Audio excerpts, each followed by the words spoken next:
So I had reserved online in advance this shared van from this company called TransVeep, and they were recommended to me from my program at school. So I got to the airport, I got through the baggage claim, I went to the counter, and I paid, and everything went fine, and the guy said, okay, you're going to go out of gate 3. So I have a ton of stuff, and I'm just kind of carrying my TransVeep receipt in my hand. This guy comes up to me and asks if I need help, and I try to say no, but then he shows me his TransVeep ID card. And he has it on a little lanyard, and he says, oh, I work for TransVeep, like I can help you get to where you're going.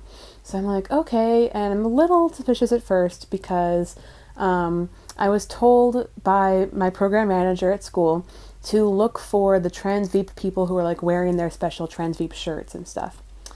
He's not wearing one, but he's wearing a jacket. So I thought maybe he was wearing his jacket over his shirt or something. He says, okay, now we're going to go upstairs and I'll take you to the car. So, but I'm like, but he told me to go out of gate 3.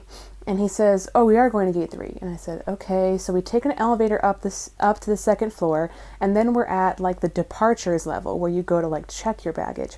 So then I'm more suspicious because I'm like, this is weird. This is not normally where you should be if you're arriving at the airport. But we go over to this car, and it's an unmarked van, and there's the driver already sitting inside, and he starts to help me load my bags in the car, and he says, okay, so you already paid for the shared van, but that's not going to leave until like 11. It was like 10:30 at that point. And he's like, so instead, if you want to pay more, you can take this private van. And I said, no, I paid for the shared van. I want to stick with the shared van. And then he also says, you're going to have to pay more either way because what you already paid was for the reservation only. It does not include the actual transportation costs. And I'm like, no, I'm pretty sure that what I paid originally, that should have been it. Like, I shouldn't have had to pay anything else. He keeps going like, miss, like, this is my company. I know what I'm doing. And I'm like, okay, well, let me just take my stuff. I'm going to go back to the counter and confirm, and then I'll come back. And I felt a little bit weird about it at first because I felt like I was overreacting or something. Like, oh, he has his TransVeep ID. Surely he knows what he's doing. But I also was like, I'd prefer to just take the extra time to go back to the counter and ask.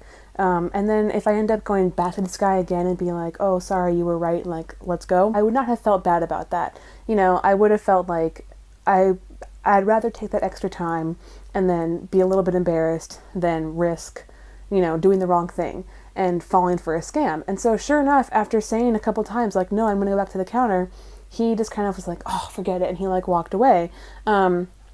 He was all frustrated, and then I just took my bags and walked, back into the airport, and I'm like, that was weird, but, I'm gonna go back to the counter, except that I realize I can't go back into that, like, secured area, like, behind the public area.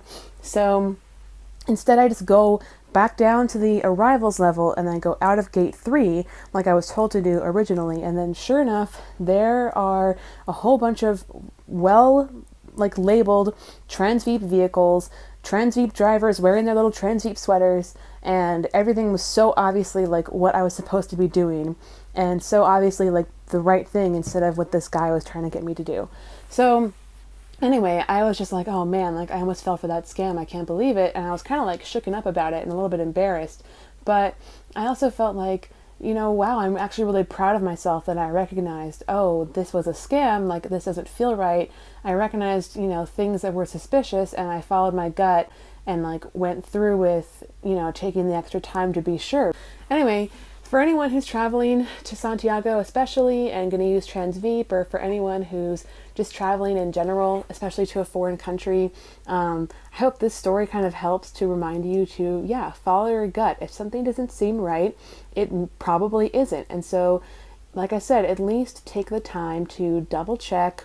And if it turns out that whatever was happening was actually, right, was supposed to be where you were, then just go back. It's no big deal. Like, I'd rather waste a bunch of time than waste a bunch of money, or, even worse than that.